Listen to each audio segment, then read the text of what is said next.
హరిచందన రెండవ భాగం.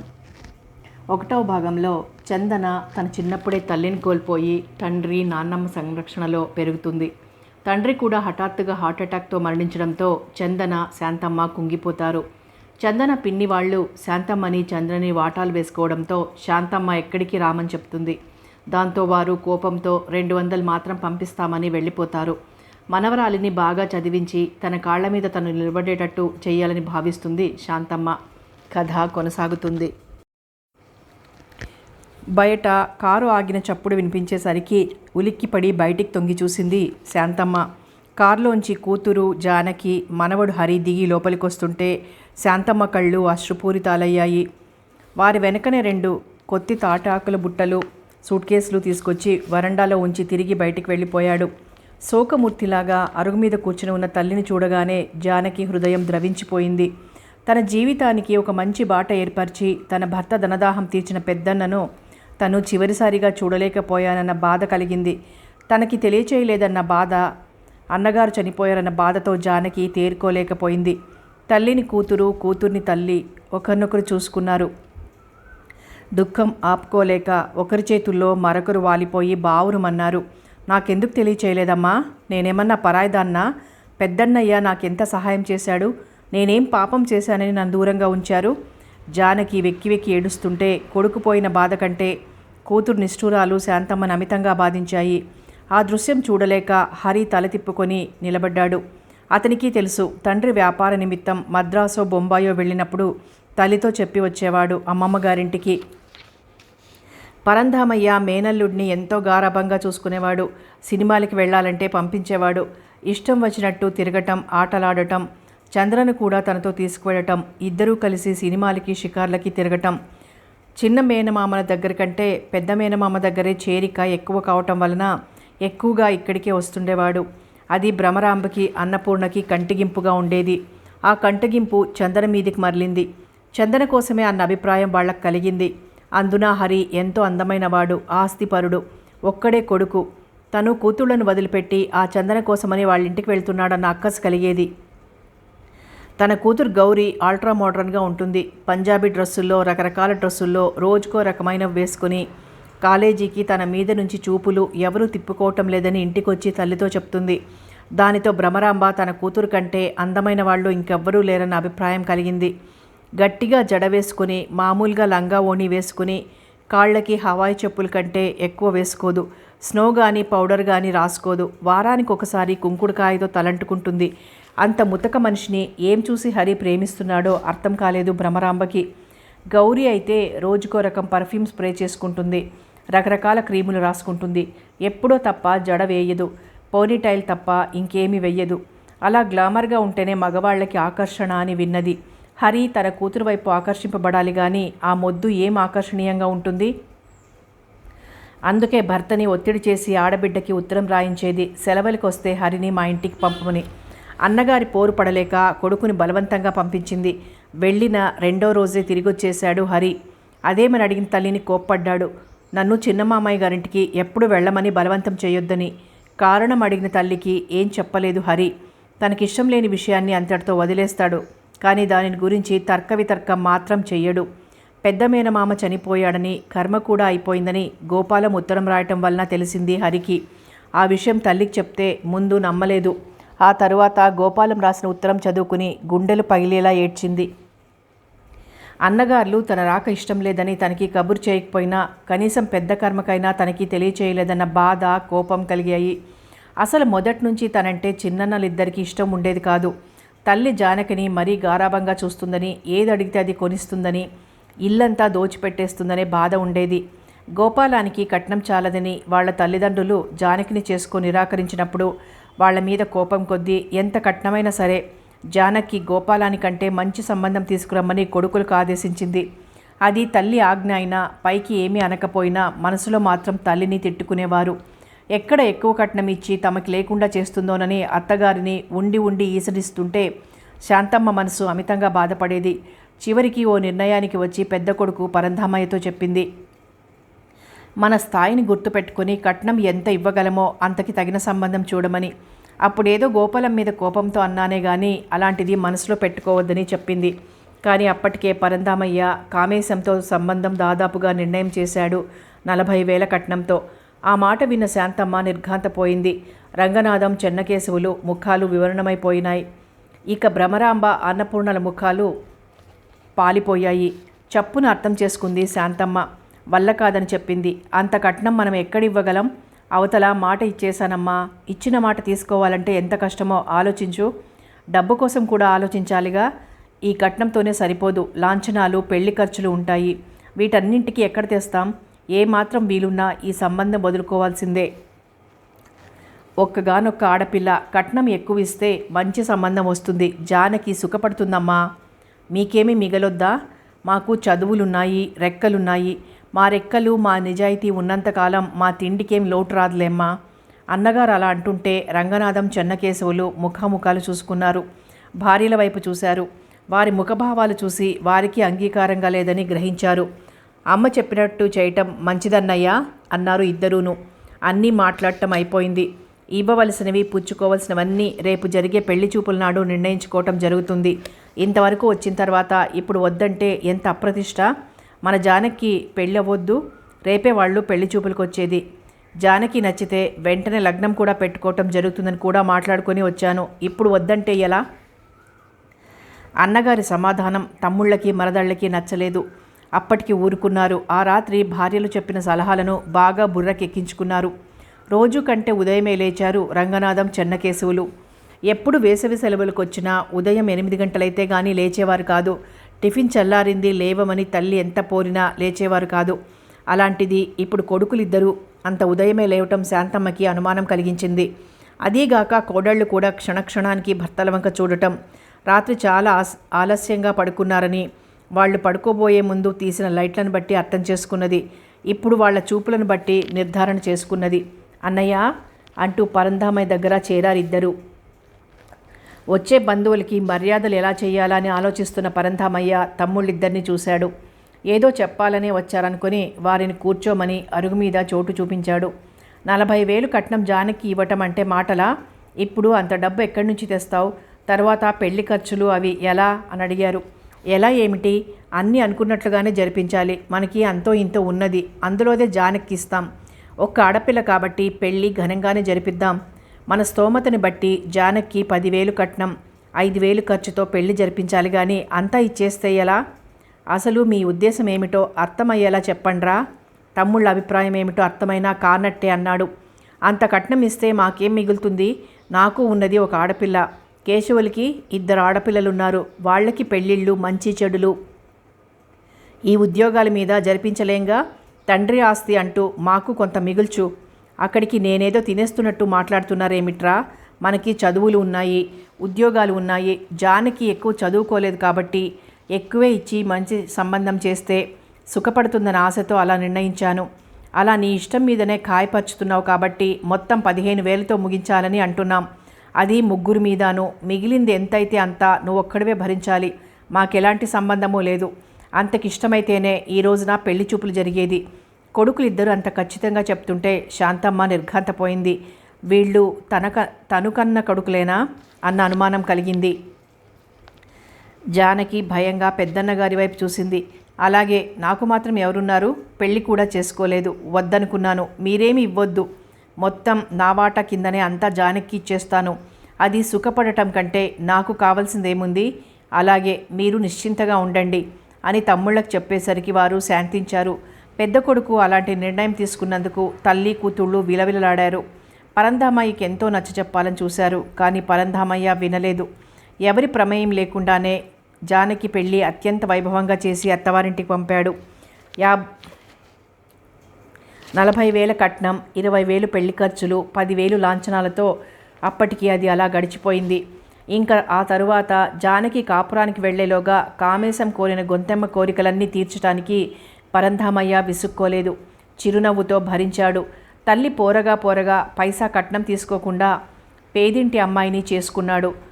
జానకి కాపురానికి వెళ్ళిన 4 ఏళ్లకి భార్య దమయంతి ఎంతో మంచిది. భర్తకి అనుకూలంగా నడిచింది.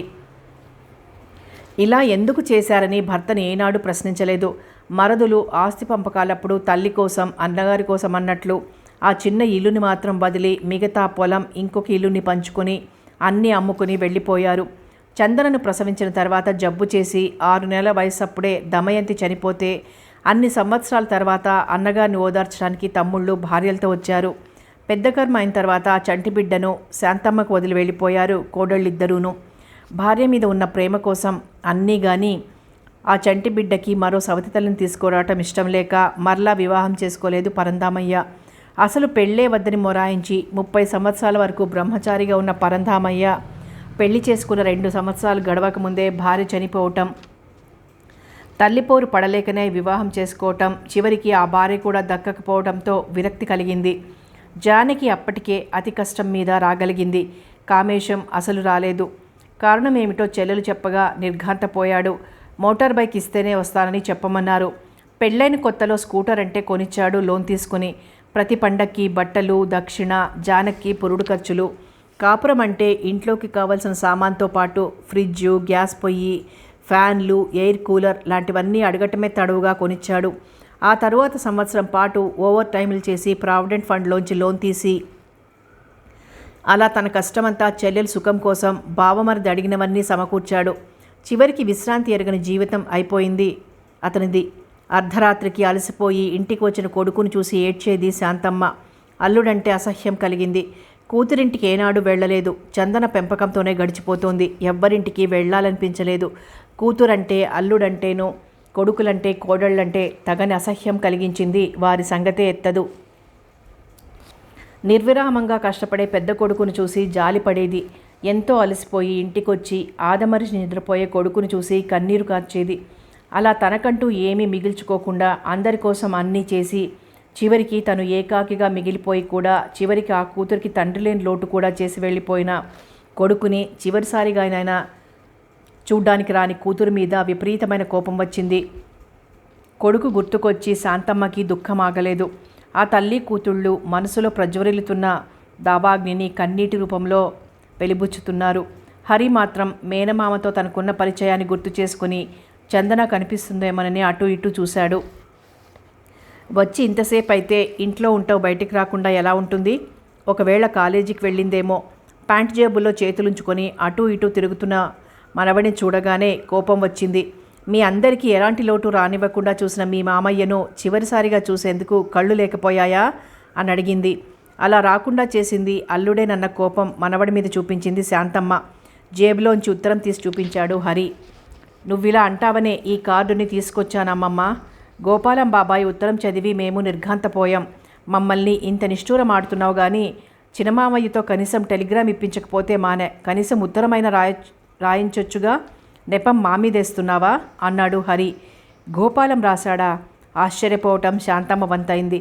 అవునమ్మా, ఉత్తరం అందిన తక్షణమే బయలుదేరొచ్చాను. నిజానికి నేనెంత బాధపడ్డానో. అన్నయ్య నా కోసం, నా సుఖం కోసం ఎంత త్యాగం చేశాడో నాకు తెలుసమ్మా. కనీసం చివరిసారిగానైనా చూడలేకపోయానన్న దిగులు నన్ను జీవితాంతం కృంగదీస్తుంది. జానకి వెక్కి వెక్కి ఏడుస్తుంటే శాంతమ్మ శ్రోత అయిపోయింది. ఆమె మనసు బండబారిపోయింది.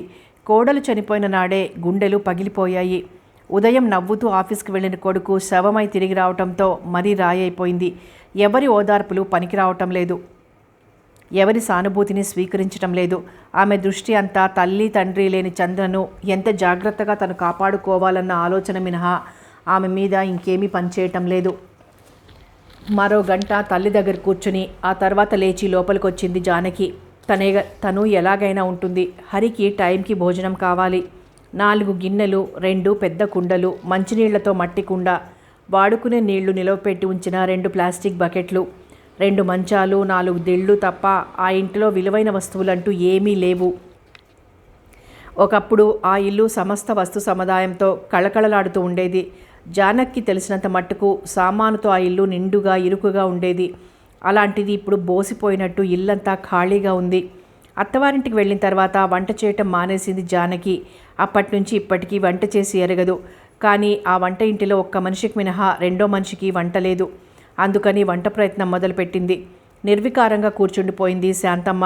హరికి ఏం తోచలేదు. తనను పలకరించే వాళ్లే లేరు. ఎంతసేపని అలా కూర్చోగలడు? కొన్ని విషయాలైనా తెలుస్తాయని గోపాలం ఇంటికి వెళ్ళాడు. ఇక్కడికి వచ్చినప్పుడంతా గోపాలాన్ని బాబాయ్ బాబాయ్ అంటూ వెంటబడి తిరిగేవాడు. సెలవులకి వచ్చినప్పుడు కిషోర్ కూడా ఉండేవాడు. ఇద్దరూ కలిసి ఆటలాడుకోవటమే కాక సాయంత్రం వేళ ఊరంతా తిరిగొచ్చేవారు. చంద్రను కూడా రమ్మనమని బలవంతం చేసేవారు. అయినా వెళ్ళేది కాదు. తామిద్దరూ ఏం కొనుక్కుని తిన్నా చందనకి కూడా తీసుకొచ్చి పెట్టేవారు. ఇంట్లో అయితే వాళ్ళిద్దరితో కలిసి తను క్యారం బోర్డు పేకాట ఆడేది. చెస్ మాత్రం వాళ్ళిద్దరు ఆడుతుంటే పట్టుదలగా చూసి తను నేర్చుకుంది. హరి వస్తే కిషోర్ ఇంట్లో ఉండడని కామాక్షికి కోపంగా ఉండేది. గంటల తరబడి కొడుకు వాళ్ళ ఇంట్లోనే గడపటంతో తనకి ఏ పని లేకపోయినా కిషోర్ చందనతో ఎక్కువ స్నేహానికి అలవాటు పడిపోతాడేమోనని బాధపడిపోయేది. భార్య అలా బాధపడటం చూసి గోపాలం నవ్వుకునేవాడు. అతని కోరిక ఏమంటే చందన కిషోర్ ఎంత దగ్గరైతే అంత మంచిది అన్న ఉద్దేశంతో ఉండేవాడు. పరంధామయ్య చనిపోయాడని డాక్టర్లు నిర్ధారించినప్పుడు గుండెలు పగిలేలా ఏడ్చాడు గోపాలం. ఎంత నిస్వార్థ జీవో గోపాలానికి తెలుసు. జానకి ఎక్కువ కట్నం ఇచ్చి తను చేసుకోలేకపోయినా కోపంతో తన సర్వస్వం ఇచ్చి వివాహం చేశాడు. ప్రావిడెంట్ ఫండ్లోనూ ఫెస్టివల్ అడ్వాన్సులు లాంటివన్నీ తీసి కామేశానికి ఎలాంటి అమర్యాద జరగకుండా అడిగినవన్నీ కొనిచ్చేశాడు. అలా కొంటున్నప్పుడు గోపాలానికి ఎంతో కోపం వచ్చేది. తను మందలించిన చిరునవ్వే సమాధానంగా నవ్వేవాడు. నువ్వు చేసుకున్నందుకేగా నాకు కష్టాలు ఖర్చులు అని అంటాడేమోనని చూసేవాడు. అలా అనేవాడు కాదు, చిరునవ్వే జవాబుగా చెప్పేవాడు. అందరూ వెళ్ళిపోయిన తర్వాత శాంతమ్మ ఒక అరుగు మీద, చందన మరొక అరుగు మీద దిగాలుగా కూర్చుని ఉండటం చూసిన గోపాలానికి గుండె తరుక్కుపోయింది. పెద్ద కర్మకి జానకి రాలేదని వెంటనే కోపంతో ఇంత పెద్ద ఉత్తరం రాసి పోస్ట్ చేశాడు. హరిని వాకిట్లోనే చూసిన కామాక్షి ఒక్క క్షణం రెప్పవాల్చకుండా చూసింది. చెయ్యెత్తు మనిషి అయిపోయాడు. బాగా ఒళ్ళు చేసి అందంగా ఉన్నాడు. అప్పుడు అనిపించింది కామాక్షికి, హరి చందన్కి ఈడవుతాడు. తన కిషోర్కి లక్షల కట్నం తీసుకోవచ్చునని. చందన్ మనసు అటు మరలేలా చెయ్యాలి. కిషోర్ మనసులో ఏమైనా అభిప్రాయం ఉంటే అది క్రమేపీ పోగొట్టాలి. హరి భార్య చందన్ అవుతుందని చెప్పాలి. కిషోర్ ఉన్నాడా ఆంటీ? వాకిట్లో నిలబడే అడిగాడు. ఉన్నాడు బాబు, లోపలికి రా. హరి మాట వినగానే రాసుకుంటున్న కిషోర్ గదిలోంచి యువతలకొచ్చాడు. హరిని చూడగానే ఎంతో సంతోషంతో ఎదురు వెళ్ళి చిరునవ్వుతో తీసుకొచ్చి కుర్చీలో కూర్చోబెట్టాడు. ఇదేనా రావటం హరి? గంట క్రితం కారు వచ్చిన శబ్దం వినిపించి వాకిట్లోకి వచ్చి తొంగి చూసింది కామాక్షి. కారులోంచి ఎంతో హుందాగాను ఖరీదు గల గద్వాల చీర కట్టుకొని మెడ నిండా 2 చేతుల నిండా దిగేసుకున్న బంగారపు వస్తువులను చూడగానే అసూయ లాంటిది కలిగింది. తను అంత కట్నం తెచ్చిన గొర్రెకు బెత్తడే తోక అన్నట్టు పెళ్లినాటి సూత్రపు గొలుసు, 2 జతల బంగారపు గాజులు మినహా అప్పటికి ఇప్పటికీ అదే తప్ప చిన్న బంగారం చేయించి ఎరగరు. అవునా ఆంటీ? హరి సమాధానంతో ఇహలోకంలోకి వచ్చింది కామాక్షి. ఇప్పుడా మీరు రావటం? మాకసలు ఏ కబురు తెలియలేదా ఆంటీ? చిన్నమామయ్య వాళ్ళైనా ప్రత్యేకించి కాకపోయినా అందరితో పాటే మాకు తెలియజేసి ఉంటే కనీసం చూపులన్నా దక్కేవి. తెలిస్తే ఎలా ఊరుకుంటుంది జానకి? ఆ తప్పు వీళ్లదే గాని ఇప్పుడేలా తెలిసింది? ఆ మాటే అడిగింది. గోపాలం బాబాయే ఉత్తరం రాశాడని చెప్పలేదు హరి.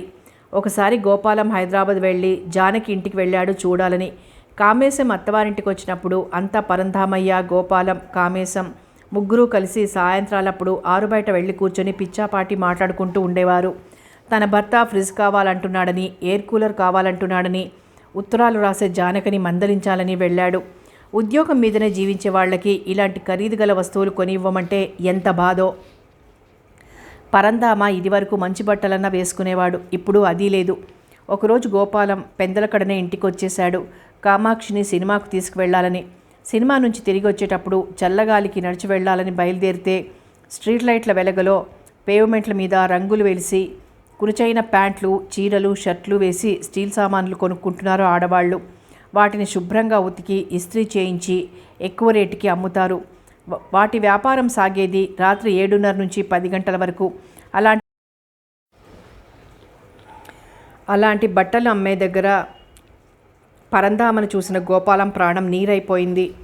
ఎక్కువ కొనుక్కోలేకపోయాడు. ఒక ప్యాంటు, ఒక షర్టు మాత్రమే కొనుక్కొని ప్యాక్ చేయించుకున్నాడు. ఎంత మంచి స్థితి నుంచి ఎంతకి దిగజారిపోయావు పరంధామ. దీనికంతటికీ కారకురాలు నీ చెల్లెలు జానకి అని కసిగా అనుకున్నాడు. తనను చూస్తే మరింత బాధపడతాడని కనిపించలేదు. అప్పుడే చూశాడు పరంధామయ్య వేసుకున్న షర్టుని. అక్కడక్కడ కుట్లు వేయబడి ఉంది. కుట్టడం చేతకాకపోవటంతో తిత్తులు వచ్చాయి. ఆ కోపం జానకి మీద చూపించాడు. ఏడవటం తప్ప సమాధానం ఇవ్వలేదు. గోపాలం జానకి మాట్లాడుకోవటం కామాక్షికి ఇష్టం ఉండేది కాదు. భార్య మనసు అర్థం చేసుకున్న గోపాలం అది తగ్గించుకున్నాడు. తగువులు ఎందుకని. కానీ ఇంకా ఆపుకోలేక క్యాంపుకు వెళ్ళి వాళ్ళ ఇంటికి వెళ్ళాడు. అప్పుడు హరి కూడా అక్కడే ఉన్నాడు. తల్లి మీద తండ్రి మీద అసహ్యం కలిగింది. ఆ తరువాత ఎప్పుడో ఇంటికి వచ్చినప్పుడు తెలియక బాబాయే మా ఇంటికి వచ్చారా ఆంటీ అని హరి చెప్పటంతో కామాక్షికి కోపం వచ్చింది. తనకెందుకు చెప్పలేదని ఎంతో రగడ చేసింది. నచ్చ చెప్పేటప్పటికీ గోపాలానికి ఎంతో కష్టమైంది. నేను ఉత్తరం రాసినా మీ ఇంటికి వచ్చిన పొరపాటును కూడా మీ ఆంటీ దగ్గర అనొద్దు అని హెచ్చరించాడు. ఇప్పుడు కూడా కామాక్షి అడిగేసరికి ఆ సంగతి గుర్తుకొచ్చి అన్నాడు, నాన్నగారికి ఎవరో చెప్పారట ఆంటీ. మీ నాన్న రాలేదేం? ఆయన చేసిన పనులకి పశ్చాత్తాపం చెందుతూ ఇంట్లోనే ఉన్నారు. ఆ మాటతో కామాక్షికి నవ్వొచ్చింది. ఇప్పటికీ నువ్వైనా తెలుసుకున్నందుకు చాలా సంతోషం బాబు. చందనను ఎలా చూసుకుంటారో. మీ అమ్మ సుఖం కోసం తనకంటూ ఏమీ మిగుల్చుకోకుండా చేసుకున్నాడు మీ మామయ్య. వస్తానంటే అమ్మమ్మను చందనను తీసుకువెళ్ళిపోతామా ఆంటీ? మీ అమ్మమ్మ అంత తేలిగ్గా వచ్చే మనిషా? కొడుకులు ఇల్లు కట్టుకుని గృహప్రవేశం చేస్తున్న రోజునే వెళ్ళలేదు. ఇప్పుడు మీ ఇంటికి వస్తుందా? నేను అడిగితే కాదంటుందా? నువ్వే కాదు, ఆ బ్రహ్మదేవుడే దిగి వచ్చినా ఎవ్వరింటికి రాదు. మీ ఇంటికి అసలే రాదు. ఆ చూసేదేదో చంద్రను చూడండి, అది చాలు అంది కామాక్షి ఎంతో ఆదుర్దాగా. నిజమే హరి, చంద్రను ఎంతో చదివించాలనుకునేవాడు మావయ్య. ఆయన కోరిక తీరాలంటే నువ్వు ప్రత్యక్షంగా కాకపోయినా పరోక్షంగానైనా ఆదుకొని తీరాలి అన్నాడు కిషోర్. హరి ఆలోచిస్తూ ఉండిపోయాడు. తనేం చేస్తే బాగుంటుంది అన్న మీమాంసలో పడిపోయాడు. కాలేజీ నుంచి వచ్చిన చందన వాకిలికి పక్కగా ఆగి ఉన్న కారును చూసి ఆశ్చర్యపోయింది. కారులో తమ ఇంటికి వచ్చేది ఎవరా అని. తనకు తెలిసినంత వరకు ఎవరూ లేరు. ఎప్పుడన్నా హరిబావ వస్తే ట్రైన్కి వస్తాడు, ఇంటికి రిక్షాలో వచ్చేవాడు. అయినా చూద్దాం ఎవరొచ్చారో అనుకుంటూ లోపలికొచ్చింది. నాయనమ్మ పక్కన కూర్చున్నామ ఎవరు? అచ్చు తన తండ్రి పోలికతో ఉంది. బహుశా మేనత్త అయి ఉంటుంది. ఇన్ని సంవత్సరాలకి తను ఇప్పుడే చూడటం. ఎప్పుడన్నా నాయనమ్మ మేనత్తను గురించిన సంగతులు చెప్పటం మాత్రం వినేది. ఆమె ఇలా ఉంటుందని ఎప్పుడూ అనుకోలేదు. రా చందన, నేను నీ జానకి అత్తనమ్మా. ఆప్యాయంగా చేతులు చాపింది జానకి. చందన ఏం చేస్తుందోనని రెప్పవాల్చకుండా చూస్తూ ఉండిపోయింది శాంతమ్మ. నెమ్మదిగా అడుగులో అడుగు వేసుకుంటూ వచ్చి మేనత్త పక్కన కూర్చుంది మౌనంగా. హరి అక్కడే ఉన్నాడు. ఓరగా చూశాడు చందనను. జానకి కళ్ళొత్తుకోవటం చూసింది చందన. అయినా ఏం మాట్లాడలేదు. అలాగే తలదించుకొని కూర్చుంది. చిన్నప్పుడు చూశాను చందనను, మరలా ఇప్పుడే చూడటం. ఇక్కడ మీ ఇద్దరే ఏం బాధపడతారు కానీ మా ఇంటికి వచ్చేయండి, మీకు ఎలాంటి లోటు లేకుండా చూస్తాను అంది జానకి. పనికిరాని దాన్ని అయిపోయాను, అలాంటప్పుడు ఎవరింటికి వచ్చి ఉండమంటావు? శాంతమ్మ కంఠంలో నిష్ఠూరత ధ్వనించింది. తల్లికి సమాధానం చెప్పటం అంటే జానకి ఎంతో భయం. అయినా సమయం వచ్చిన తర్వాత మాట్లాడకపోవటం ఏమని కొంత ధైర్యం తెచ్చుకుంది. మీ ఇద్దరే ఇక్కడ ఉండి ఏం చేస్తారు? కొంతకాలం నలుగురిలో ఉంటే కొంత మనశ్శాంతి లభిస్తుందమ్మా. కూతురు నా కూతురైతే అల్లుడు నా అల్లుడు ఎలా అవుతాడే? పిచ్చి తల్లి, నేను ఈ ఇంటిని వదిలి ఎక్కడికి రాను, ఉండలేను. ఈ ఘట్టం ఇలా వెళ్ళమారవలసిందే. పోనీ చంద్రనైనా పంపు, కొంత మార్పు తనకి కావాలిగా. అది ఇష్టం లేనట్టు తల అడ్డంగా తిప్పింది శాంతమ్మ. అక్కడే ఉన్న హరి అసంతృప్తిగా ఫీల్ అయ్యాడు. అమ్మమ్మ సంగతి హరికి బాగా తెలుసు. ఆమెలో ఎంత జాలి ఉన్నదో అంత కఠినం కూడా ఉంది, అంత పట్టుదల కూడా ఉంది. తనొకసారి వేసవి సెలవులకి ఇంట్లో చెప్పకుండా అమ్మమ్మ గారింటికి వచ్చేశాడు. అంతకు ముందు నుంచి తల్లిని అడుగుతూనే ఉన్నాడు అమ్మమ్మ గారింటికి వెళ్తానని. భర్తను అడిగి పర్మిషన్ తీసుకునేందుకు భయం కలిగింది. అయినా కొడుకు పోరు పడలేక భర్తను అడిగింది. ససేమిరా వద్దన్నాడు కామేశం. ఆయనకి అత్తగారి ఉనికి అంటేనే గిట్టేది కాదు. అల్లుడంటే ఏమాత్రం గౌరవం లేదని ఆరోపణ. కుక్క కంటే ఎక్కువగా పీక్కు తింటున్నాడు అల్లుడు అన్న కోపం అల్లుడి మీద శాంతమ్మకుండేది. నాకు అవి కావాలి ఇవి కావాలి అని అల్లుడు అడుగుతున్నాడని కూతురు ఉత్తరం రాస్తే ఆ ఉత్తరాన్ని ముక్కలు ముక్కలుగా చింపి పోగులు చేసేది. కనీసం పరంధామాయకు కూడా చూపించేది కాదు. చూపిస్తే రాసిన లిస్టు ప్రకారం అన్నీ పంపించేస్తాడు. అది శాంతమ్మకి ఇష్టం లేదు. చింపివేసిన ఉత్తరం ముక్కలు చూడగానే ఆ ఉత్తరం జానకి రాసినట్టు చప్పున గుర్తుపట్టేసేవాడు. తల్లి ఎప్పుడూ తన తల్లిని గురించి అన్నగారిని గురించి చెప్తుంటే చూడాలనిపించేది హరికి. తండ్రి అంగీకరించకపోవడంతో ఒక రోజున తెల్లవారుజామున లేచి ట్రైన్ ఎక్కి వచ్చేశాడు. బట్టల సంచి లేకుండా కట్టుబట్టలతో వచ్చిన మనవడిని చూసి ఆనందంగా చేరదీసింది. అనుమానాన్ని ఒక పక్కన ఉంచుకొని హరి తను ఎలా వచ్చింది వివరించి చెప్తుంటే శాంతమ్మ భయపడింది. అక్కడ వాళ్ళెంతగా వెతుక్కుంటారోనని. గోపాలం పరంధామయ్య ఆఫీస్ పని మీద క్యాంపుకు వెళ్లారు. వారు లేకపోబట్టి హరిని ఎలా వారింటికి పంపాలా అని ఆలోచించి తనకి తెలిసిన ఒకతనికి అడ్రస్ రాసిచ్చి హరిని పంపించే ఏర్పాటు చేసింది. వెళ్ళనంటే వెళ్ళని హరి ఎంత గొడవ చేసినా బలవంతంగా పంపించి వేసింది. వెళ్ళేటప్పుడు గట్టిగా చెప్పింది ఇంకెప్పుడు ఈ ఇంటికి రావద్దని. వస్తే ఇప్పుడులాగానే జరుగుతుందని కూడా హెచ్చరించింది. అప్పుడు కోపం వచ్చినా అమ్మమ్మ ఆంతర్యం ఏమిటో అర్థమయ్యి సమాధానపడ్డాడు. ఇప్పుడు అక్కడికి రమ్మంటే ఎలా వస్తుంది? చందనను ఎలా పంపుతుంది? తను కాదన్న తర్వాత ఇంక వాళ్ళ ప్రసక్తి ఎట్టి పరిస్థితిలోనూ ఎత్తేది కాదు, తలిచేది కాదు. తన ప్రసక్తి వచ్చేసరికి చందన ఇంకక్కడ ఉండకుండా లోపలికి వెళ్ళిపోయింది. హరికి కూడా వెళ్ళాలనిపించింది. కానీ అమ్మమ్మ తల్లి ఉండటం వలన వెళ్ళలేకపోయాడు. చందనను దగ్గరకు తీసుకుని ఓదార్చాలనిపించింది హరికి. అది కాదమ్మా, జానకి ఏదో చెప్పబోయింది. కానీ శాంతమ్మ వారించింది. నన్ను అట్టే విసిగించకు జానకి. నేను కానీ నా మనవరాలు కానీ ఎవరి పంచనా బ్రతకనవసరం లేదు. తలదాచుకునేందుకు ఈ కొంప మిగిల్చాడు. కలో గంజో తాగి ఈ కొంపలో పడుంటాం. ఎవరి దయాధర్మాలు మాకు అవసరం లేదు. తల్లి పట్టుదల అంటే ఏమిటో జానకి తెలుసు. అసలు ఎదురు చెప్పగల పరిస్థితి ఎవరికీ లేదు. నా కోసమైనా రా అమ్మమ్మ అన్నాడు హరి. నీ కోసం వచ్చే రోజులు ఇంకా చాలా ఉన్నాయి. అంటే అర్థం కాక అడిగాడు. నీకంటూ స్వతంత్ర ప్రతిపత్తి లభించినప్పుడు. జానకి అవమానంతో తల వంచుకుంది. తనకి తెలుసు తల్లి ఆంతర్యం. తన భర్త అంటే తల్లికి ఏమాత్రం విలువలేదని. తల్లి తనింటికి రావాలంటే తను బ్రతికి ఉండగా తల్లి రాదు. ఇంకా తను ఇక్కడ ఉండి ఏం ప్రయోజనం? తల్లి సరిగ్గా తనతో మాట్లాడడం లేదు. అసలు విషయం ఏమిటో జరుగుబాటు ఎలాగో తెలుసుకోవాలని ఎంతో యత్నం చేసింది. కానీ తల్లి నుంచి ఏ ఒక్క విషయము రాబట్టలేకపోయింది.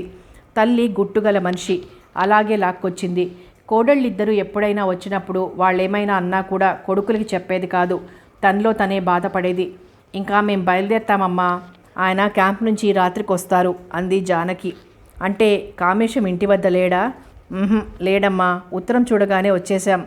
అయితే ఇక నుంచి నువ్వెప్పుడొచ్చినా అతగాడు ఉండగానే అతనితో చెప్పిరా.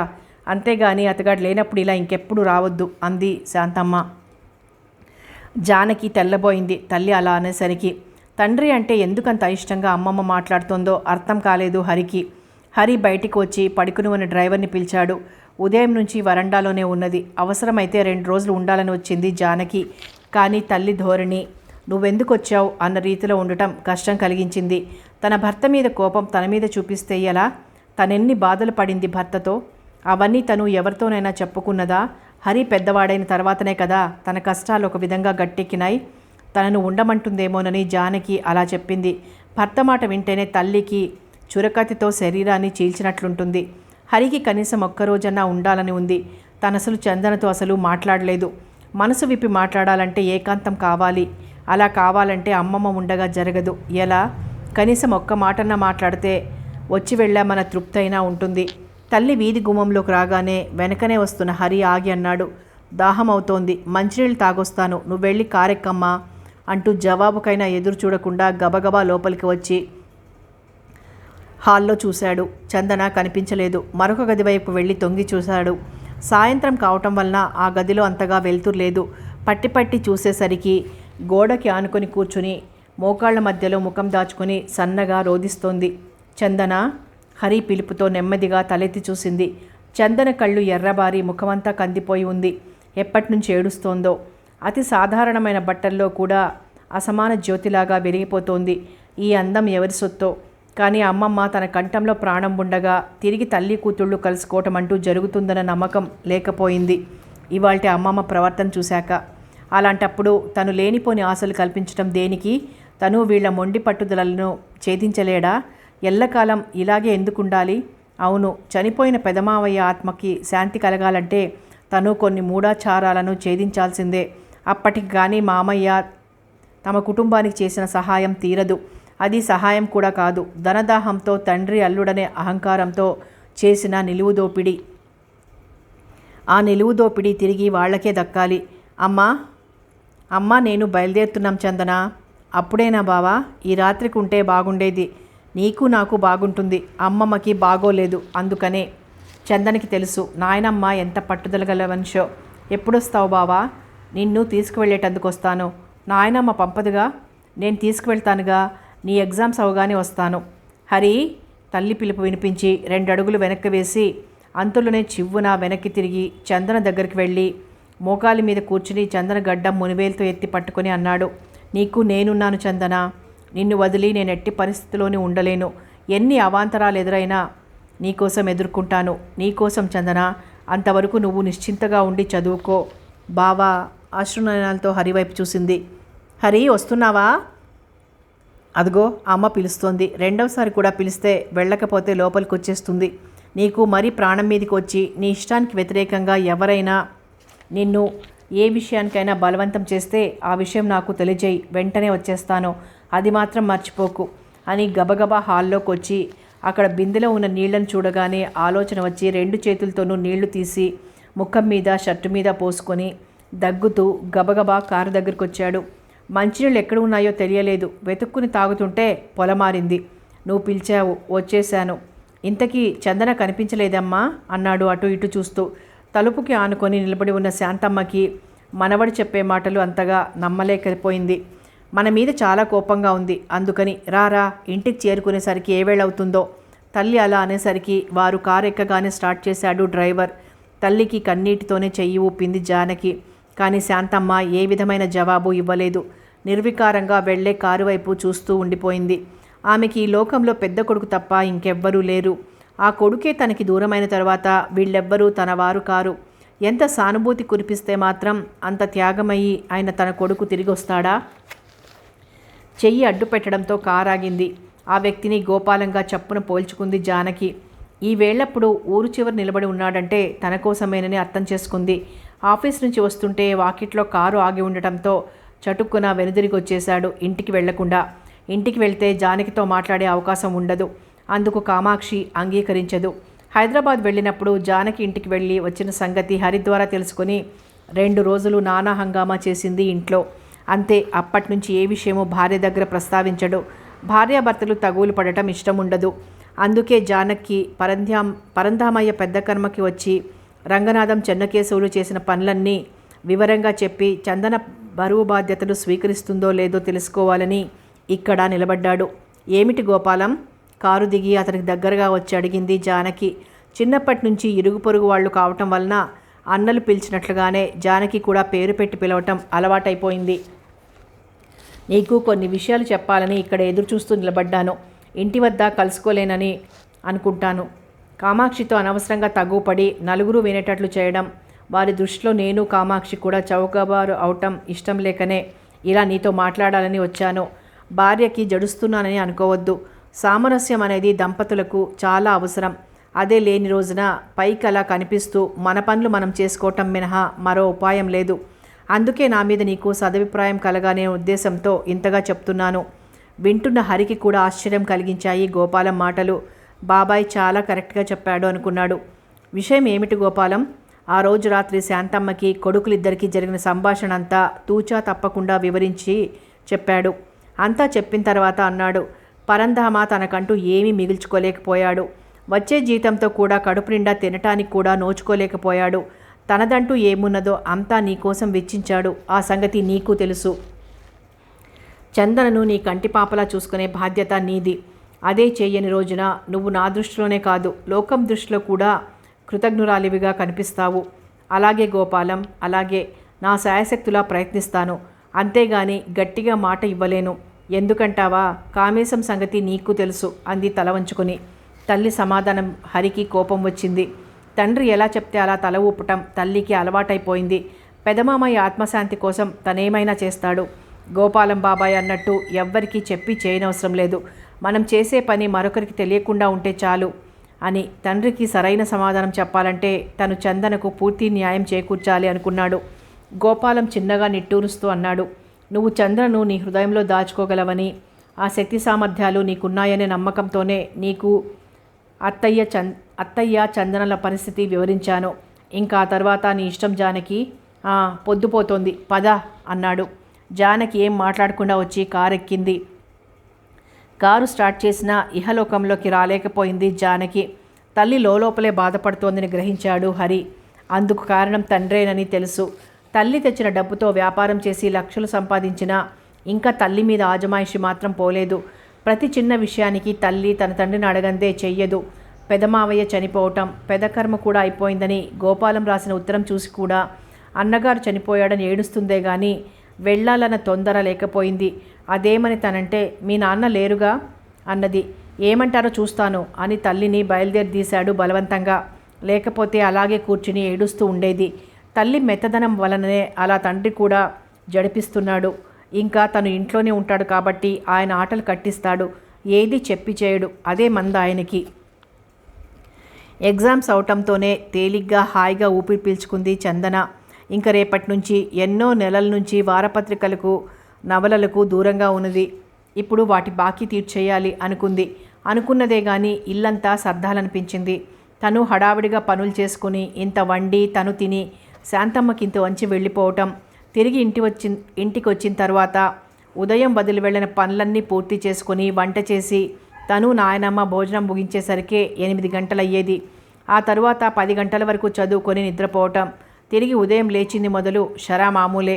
శాంతమ్మకి పెద్ద కొడుకు అకస్మాత్తుగా చనిపోవటంతో ఆమెలోని అవయవాలన్నీ కృంగిపోయాయి. ఇదివరకు ఏ చిన్న పని కూడా చందనతో చేయించేది కాదు. అన్నీ తనే చేసుకునేది. అలాంటిది ఒక్కసారే జవసత్వాలు ఉడిగిపోయినట్లు అవటంతో పడుకుంటే మంచంలోనో, కూర్చుంటే ఆ అరుగు మీద కూర్చోవటం, ఎవరైనా వస్తే ఆ అరుగు మీదనే కూర్చుని మాట్లాడి పంపించేస్తుంది. మధ్యాహ్నం వేళ ఒక్కతే ఉంటుందని గోపాలం కామాక్షిని శాంతమ్మకి జతగా వెళ్ళమనేవాడు. ముందు అయిష్టత చూపించిన భర్త మాట కోసం కాకపోయినా శాంతమ్మ ఒంటరిగా ఉంటున్నందుకు తోడు కూర్చునేది. వారిద్దరి మధ్యలో లోకాభిరామాయణం తప్ప గతం తాలకు ఏ ఒక్క మాట దొరలేది కాదు. పెద్ద కొడుకు గుర్తుకొస్తే మాత్రం కామాక్షితో చెప్పుకొని కుళ్ళి కుళ్ళి ఏడ్చేది. పరందామయ్య ఎంత మంచివాడో కామాక్షికి కూడా తెలుసు కాబట్టి శాంతమ్మని ఓదార్చేది. అంతకు మినహా ఎలాంటి చర్చ వచ్చేది కాదు. అందువలన కామాక్షికి కూడా మధ్యాహ్నం అవటంతోనే శాంతమ్మ దగ్గరికి వచ్చి కూర్చోవటం అలవాటైపోయింది. ఇటీవల కొడుకు రావడంతో రావడానికి వీలు లేకపోయినా ఏదో ఒక టైంలో వీలు చూసుకుని వచ్చి కూర్చునేది. కిషోర్ కూడా తల్లిని పిలవటానికి వచ్చి శాంతమ్మతో పిచ్చాపాటి మాట్లాడుతూనే సాయంత్రం వరకు కూర్చునేవాడు. ఈలోగా చందన కాలేజీ నుంచి రావడంతో ఆ ఇద్దరికి కాఫీలు పెట్టి ఇచ్చేది. ఈలోగా మధ్యాహ్నం వేళ కామాక్షి కూడా కాఫీ తీసుకొచ్చి శాంతమ్మకి ఇచ్చేది. ఇలాంటి పనులన్నీ జానకి దగ్గర ఉండి చేయవలసింది. కానీ దానికి ఎక్కడ తీరుబడి? ఆ ఇల్లు ఒక పంజరం, ఆ మొగుడొకడు జైలర్. ఎక్కడికి వచ్చి 4 రోజులు ఉండే అవకాశం ఉండదు. జానకి చేయవలసిన పనులన్నీ నీతో చేయించుకుంటున్నాను అనేది. నేను జానకి లాంటి దాన్ని అనుకోండి అనేది కామాక్షి. కూతురులాగానే అనుకోవటం వరకే కానీ ఆ కూతుళ్ళు సమయానికి ఏం ఉపయోగపడరు అనేది శాంతమ్మ. ఇప్పుడు ఇక చందనికి కాలేజీ సెలవులు రావటంతో తను వెళ్ళే అవసరం లేదనుకుంది. కానీ కొడుకు కూడా శాంతమ్మ దగ్గర చేరికవటంతోనూ ఇప్పుడు చందన కూడా ఇంటిలో ఉండటం వలన కాలక్షేపానికి క్యారమ్ బోర్డు ఆడటం అది విసుగనిపించినప్పుడు సినిమాల గురించి పుస్తకాల గురించి చర్చించుకునేవారు. వారిద్దరి మధ్య ఎలాంటి ఆకర్షణ పెరగకుండా తన కొడుకు ఉన్నంతసేపు తను అక్కడే కూర్చొని వాళ్ళిద్దరినీ పరిశీలిస్తూ ఉండేది. పోనీ ఈ ఇంటికి రానివ్వకుండా ఉండాలంటే ఏదో ఒక మార్గం ఆలోచించాలి అనుకున్నది. ఆలోచించి అన్నది, ఈ సెలవులు అన్ని రోజులు టైప్ నేర్చుకోకూడదు? టైపా? ఇంజనీరింగ్ స్టూడెంటు, మంచి ఉద్యోగాన్వేషణలో ఉన్న నేను ఇప్పుడు టైప్ నేర్చుకోవటం ఏమిటమ్మా అన్నాడు. ఖాళీగా ఉన్నావని అన్నాను. ఏం నేర్చుకుంటే తప్ప? వయసు మళ్ళిన వాళ్ళు కూడా నేర్చుకుంటున్నారు అంది కోపంగా. వారికి ఏ అవసరం వచ్చి అలా చేస్తున్నారో. నాకైతే ఆ అవసరం లేదు. ఎందుకంటావా? నేను ఇంజనీరింగ్ చదువుతూనే టైపు షార్ట్ హ్యాండ్ పూర్తి చేశాను. ఇంకా ఇంటర్వ్యూలకి పిలిస్తే వెళ్ళటమే. కామాక్షి మాట్లాడలేదు. రోజు ఉదయం లేవటం, పేపర్ చూస్తూ వీధి అరుగు మీద కూర్చోవటం, ఈలోగా వాకిలి అంతా ఊడ్చి నీళ్లు చల్లి ముగ్గులు పెట్టి ఇంకెక్కడైనా తప్పు వచ్చిందేమో అని నిలబడి పరిశీలనగా చూస్తూ ఉండే చంద్రను ఉడికించటానికి అన్నట్లు అనేవాడు. చదివి ఉండటం వల్ల నీ కళ్ళకి మసకలొచ్చేసి చూపు మందగించింది. అందువలన ఎక్కడ నీ ముగ్గుకు తప్పొచ్చిందో నీకు తెలియదు. ఇంత దూరంలో కూర్చుని ఉన్న నాకు కనిపిస్తోంది అనేవాడు నవ్వుతూ. అంతా ఒట్టిదే, నేను కరెక్ట్గానే వేశాను. నేను చూపించనా? ఏది చూపించు. కిషోర్ పేపర్ చేత్తో పుచ్చుకొని నెమ్మదిగా వచ్చి కావాలని పేపర్ని చందనకు అడ్డుపెట్టి కాలితో కొంతమేర ముగ్గు చెరిపేసి ఆనవాళ్ళు లేకుండా అదే కాలితో సవరించి ఆ తర్వాత ముగ్గు చుట్టూ తిరిగి పరిశీలనగా చూసినట్లు చూసి, ఇదిగో ఇక్కడ తప్పు వేశావు అని చూపించేవాడు. నేను కరెక్ట్గానే వేశాను, కావాలని నువ్వే చెరిపి అలా అంటున్నావు, ఉండు నీ పని చెప్తాను అంటూ కిషోర్ని ముగ్గు గిన్నెతో కొట్టబోయేంతలో తప్పించుకొని పారిపోతుంటే అతన్ని వెంబడించి ఇంట్లోకి వచ్చింది చందన అందకుండా తప్పించుకునే ప్రయత్నంలో కిషోర్ అటు ఇటు పరిగెత్తుంటే చూసిన కామాక్షి బుగ్గలు నొక్కుకుంది. కథ కొనసాగుతుంది.